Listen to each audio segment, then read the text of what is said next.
Ce vendredi, la Chambre de métiers et de l'artisanat du Grand Est organise dans tous ses établissements les rendez-vous de la reconversion. Et justement, Sébastien Roch, René Elkaïm et Guillaume Robin ont rencontré deux femmes qui ont décidé de franchir le pas. C'est dans cette ancienne brasserie que Florence a installé son entreprise qui transforme les invendus en confitures et jus de fruits. Après une carrière de cadre dans la grande distribution, elle décide, par idéologie, de donner un nouvel élan à sa carrière professionnelle. C'était un challenge de se mettre à son compte en plein confinement en même temps.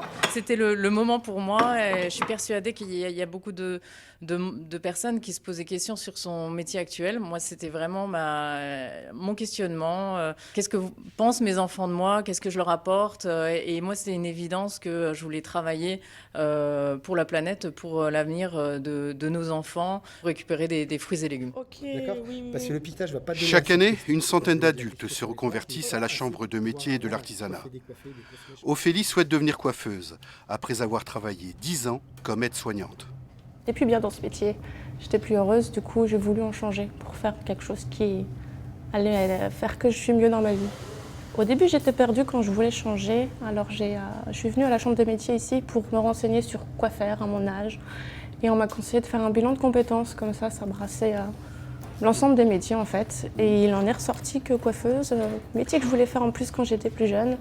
C'était exactement fait pour moi et je confirme que maintenant je suis très très bien là-dedans. Il ne faut pas non plus se tromper entre le rêve et la réalité d'un métier. Le nombre de personnes qui s'engagent par exemple en pâtisserie parce qu'ils ont regardé MasterChef et que ça les a passionnés, la vraie vie de l'artisan pâtissier, c'est pas tous les jours de la création. Donc il faut la qualification professionnelle et derrière, quand on a des projets, il faut s'assurer que son projet est viable et monter tout son projet. L'année dernière, en Moselle, 3500 entreprises ont été créées dans le secteur de l'artisanat.